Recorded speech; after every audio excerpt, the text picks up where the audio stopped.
ಮೋಸ ಹೋಗೋರು ಇರೋವರೆಗೂ ಮೋಸ ಮಾಡೋರು ಇದ್ದೇ ಇರ್ತಾರೆ ಅನ್ನೋದಕ್ಕೆ ಈ ಘಟನೆಯೇ ಸಾಕ್ಷಿ. ಗೋಲ್ಡ್ ಲೋನ್ ಹೆಸರಿನಲ್ಲಿ ಅಮಾಯಕರನ್ನ ಟಾರ್ಗೆಟ್ ಮಾಡಿ ಲಕ್ಷ ಲಕ್ಷ ಉಂಡೆ ನಾಮ ಹಾಕಿರುವಂತಹ ಘಟನೆ ಸಕ್ಕರೆನಾಡು ಮಂಡ್ಯದಲ್ಲಿ ನಡೆದಿದೆ. ಇದೇ ಪ್ರಕರಣಕ್ಕೆ ಸಂಬಂಧಪಟ್ಟಂತೆ ದೂರು ಕೂಡ ದಾಖಲಾಗಿದೆ. ಬನ್ನಿ ಈ ಕುರಿತಂತೆ ಒಂದು ವರದಿ ಇದೆ, ನೋಡ್ಕೊಂಡು ಬರೋಣ. ಸಕ್ಕರೆನಾಡಲ್ಲಿ ತಲೆ ಎತ್ತಿವೆ ನಕಲಿ ಗೋಲ್ಡ್ ಕಂಪನಿ. ಫೇಕ್ ಗೋಲ್ಡ್ ಕಂಪನಿಯಿಂದ ಜನರಿಗೆ ದೋಖಾ. ಹೌದು, ರಾಜ್ಯದಲ್ಲಿ ನಾಯಿ ಕೊಡೆಗಳಂತೆ ತಲೆ ಎತ್ತಿರೋ ಮೈಕ್ರೋ ಫಿನಾನ್ಸ್ ಸಂಸ್ಥೆಗಳು ಬಡ ಜನರ ಜೀವ ಹಿಂಡುತ್ತಿದ್ದು, ಅನಧಿಕೃತ ಫಿನಾನ್ಸ್ ಸಂಸ್ಥೆಗಳಿಗೆ ಕಡಿವಾಣ ಹಾಕೋದಕ್ಕೆ ಸರ್ಕಾರ ಸುಗ್ರೀವಾಜ್ಞೆ ಜಾರಿಗೊಳಿಸಿದೆ. ಈ ನಡುವೆ ಗೋಲ್ಡ್ ಲೋನ್ ಹೆಸರಿನಲ್ಲಿ ವಂಚನೆ ಮಾಡೋ ದಂಧೆ ಕೂಡ ಶುರುವಾಗಿದೆ.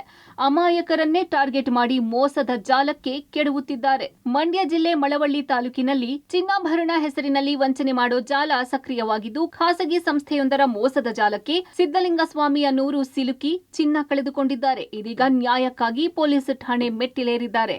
ಆರ್ಥಿಕವಾಗಿ ಸಮಸ್ಯೆ ಎದುರಾಗಿದ್ದರಿಂದ ಸಿದ್ದಲಿಂಗಸ್ವಾಮಿ ತಮ್ಮ ಪತ್ನಿಯ 54 ಗ್ರಾಂ ಚಿನ್ನಾಭರಣಗಳನ್ನ 1,65,000 ರೂಪಾಯಿಗೆ ಕೆನರಾ ಬ್ಯಾಂಕ್ನಲ್ಲಿ ಅಡ ಇಟ್ಟಿದ್ರಂತೆ. ಇದಾದ ಕೆಲವು ತಿಂಗಳ ಬಳಿಕ ಸಿದ್ದಲಿಂಗಸ್ವಾಮಿಗೆ ಅನಘಾ ಗೋಲ್ಡ್ ಕಂಪನಿಯ ಸಿಬ್ಬಂದಿ ಫೋನ್ ಮಾಡಿ, ನಿಮ್ಮ ಚಿನ್ನಾಭರಣಗಳನ್ನ ನಾವೇ ಬಿಡಿಸಿ ಕಡಿಮೆ ಬಡ್ಡಿಗೆ ಅಡ ಇಟ್ಟುಕೊಳ್ತೀವಿ, ಅಷ್ಟೇ ಅಲ್ಲ 6 ತಿಂಗಳು ಬಡ್ಡಿ ಇರೋದಿಲ್ಲ ಅಂತ ಆಮಿಷ ತೋರಿದ್ರಂತೆ. ಕಡಿಮೆ ಬಡ್ಡಿ ಜೊತೆಗೆ 6 ತಿಂಗಳು ಬಡ್ಡಿ ಹಣ ಉಳಿದುಕೊಳ್ಳುತ್ತಲ್ಲ ಅಂತ ಹೇಳಿ ಕೆನರಾ ಬ್ಯಾಂಕ್ನಿಂದ ಒಡವೆ ಬಿಡಿಸಿ ಅನಘಾ ಗೋಲ್ಡ್ ಕಂಪನಿಯಲ್ಲಿ ಅಡ ಇಟ್ಟಿದ್ದಾರೆ. 6 ತಿಂಗಳ ಬಳಿಕ ಚಿನ್ನ ಬಿಡಿಸಿಕೊಳ್ಳೋದಕ್ಕೆ ಹೋದ್ರೆ 15 ದಿನ ಬಿಟ್ಟು ಬನ್ನಿ, ಮುಂದಿನ ತಿಂಗಳು ಕೊಡ್ತೀವಿ, ಇವತ್ತು ಮ್ಯಾನೇಜರ್ ಇಲ್ಲ, ಆವಾಗ ಬನ್ನಿ ಇವಾಗ ಬನ್ನಿ ಅಂತ ಒಂದಲ್ಲ ಒಂದು ಸಬೂಬು ಹೇಳ್ಕೊಂಡು ಯಾಮಾರಿಸಿಕೊಂಡು ಬರ್ತಿದ್ರಂತೆ. ಇದೀಗ ರೋಸಿ ಹೋಗಿ ನ್ಯಾಯ ಕೊಡಿಸುವಂತೆ ಮಳವಳ್ಳಿ ಪೊಲೀಸ್ ಠಾಣೆಗೆ ದೂರು ನೀಡಿದ್ದಾರೆ. ಮಳವಳ್ಳಿ ಕೆನರಾ ಬ್ಯಾಂಕ್ನಲ್ಲಿ 1,65,000 ರೂಪಾಯಿಗೆ ಚಿನ್ನ ಇಟ್ಟಿದ್ದೆ. 2 ವರ್ಷದಲ್ಲಿ ಇಟ್ಟಿದ್ದೆ. ಆಮೇಲೆ ಒಂದು ಕಾಲ್ ಬಂತು ಮೊಬೈಲ್ಗೆ, ಹಲೋ ಸರ್, ನಾವು ಮಂಡ್ಯ ಅನಾಗಮಿಂದ ಮಾತಾಡ್ತಾ ಇರೋದು. ಏನು ಹೇಳಿ ಮೇಡಮ್ ಅಂದೆ. ನೀವು ಯಾವ್ದಾರ ಬ್ಯಾಂಕಲ್ಲಿ ಚಿನ್ನ ಇಟ್ಟಿದ್ರೆ ಆ ಚಿನ್ನನ ನಾವು ಬಿಡಿಸ್ಕೊಂಡು ಕಮ್ಮಿ ಬಡ್ಡಿಲಿ ಚಿನ್ನ ಬಿಡಿಸ್ಕೊಂಡು ಒಂದು 6 ತಿಂಗಳಾದಮೇಲೆ ನೀವು ಬಂದು ರಿಟರ್ನ್ ಬಿಡಿಸ್ಕೋಬೋದು ಸರ್, ಕಮ್ಮಿ ಬಡ್ಡಿ ಅಂದರು. ಕಮ್ಮಿ ಬಡ್ಡಿ ಅಂದರೆ ಎಷ್ಟು ಅಂದೆ. 60 ಪೈಸಾ ಅಂತ ಹೇಳಿದ್ರು. ನಾನು ಕೆನರಾ ಬ್ಯಾಂಕಲ್ಲಿ ಇಟ್ಟಿದ್ದು 1ರಿಂದ 1 ಪೈಸಾ ಬೀಳ್ತಾಯಿತ್ತು. ಅಲ್ಲಿಗೆ ನನಗೆ ಎಕ್ಸ್ಟ್ರಾ ಒಂದು 50ರಿಂದ 60 ಪೈಸಾ ಉಳುತ್ತಲ್ಲ, ತಿಂಗಳಿಗೆ ಒಂದು 4,000 EMI ನನಗೆ ಉಳಿತಾಯ ಆಯ್ತದಲ್ಲ ಅಂದ್ಬಿಟ್ಟು ಆಯಿತು ಅಂತ ಒಪ್ಕೊಂಡೆ. ದಯವಿಟ್ಟು ನನಗೆ ಒಂದು ತಿಂಗಳು ಟೈಮ್ ಕೊಡಿ ಅಂತಂದರು. ಸರಿ ಆಯಿತು, ಕೊಟ್ಟೆ. ಹಿಂಗೆ ಪ್ರತಿ ತಿಂಗಳು ಪ್ರತಿ ದಿನ ನಾವು ಯಾವಾಗ ಫೋನ್ ಮಾಡೋರು ತಿಂಗಳು ಅಂದ್ಕೊಂಡು ಈಗ 1 ವರ್ಷದ ಮೇಲೆ 2 ತಿಂಗಳಾಗದೆ. ಇನ್ನು ಅನಘಾ ಕಂಪನಿ ಸಿಬ್ಬಂದಿಯೊಬ್ಬ ಮಳವಳ್ಳಿಯಲ್ಲಿ ಮತ್ತೊಬ್ಬರ ಚಿನ್ನಾಭರಣ ಅಡಮಾನ ಇರಿಸಿಕೊಳ್ಳೋದಕ್ಕೆ ಮುಂದಾಗಿದ್ದಾಗ ಸಿದ್ದಲಿಂಗಸ್ವಾಮಿ ಆತನನ್ನ ತರಾಟೆಗೆ ತೆಗೆದುಕೊಂಡು ಬಳಿಕ ಪೊಲೀಸ್ ಠಾಣೆಗೆ ಕರೆದೊಯ್ದಿದ್ರು.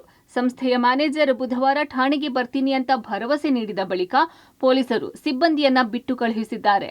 ಇನ್ನು ಮಳವಳ್ಳಿ ಮಾತ್ರವಲ್ಲದೆ ಮಂಡ್ಯ ಜಿಲ್ಲೆ ಹಾಗೂ ಮೈಸೂರು ಭಾಗದಲ್ಲಿ 10 ಕಂಪನಿಗಳು ಗೋಲ್ಡ್ ಲೋನ್ ಹೆಸರಿನಲ್ಲಿ ವಂಚನೆ ಮಾಡುತ್ತಿದ್ದು, ಸೂಕ್ತ ಕ್ರಮ ತೆಗೆದುಕೊಳ್ಳುವಂತೆ ಸಾರ್ವಜನಿಕರು ಆಗ್ರಹಿಸುತ್ತಿದ್ದಾರೆ.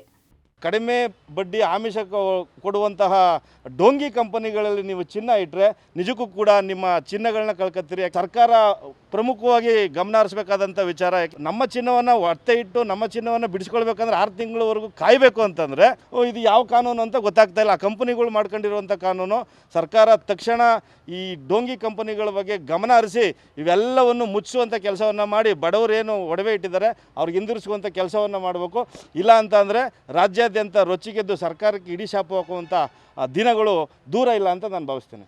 ಅಮಾಯಕರನ್ನ ಟಾರ್ಗೆಟ್ ಮಾಡಿ ಮೋಸ ಮಾಡ್ತಿರೋ ವಂಚಕರ ವಿರುದ್ಧ ಪೊಲೀಸರು ಕಠಿಣ ಕ್ರಮ ಕೈಗೊಳ್ಳಬೇಕಿದ್ದು, ಮತ್ತೊಂದೆಡೆ ಕಡಿಮೆ ಬಡ್ಡಿ ಸೇರಿದಂತೆ ಹಲವು ಆಮಿಷ ತೋರುವ ಕಂಪನಿಗಳಲ್ಲಿ ಚಿನ್ನಾಭರಣ ಅಡ ಇಡುವ ಮುನ್ನ ಜನರು ಎಚ್ಚೆತ್ತುಕೊಳ್ಳಬೇಕಿದೆ. Rohit Devarahalli, public TV, Mandya.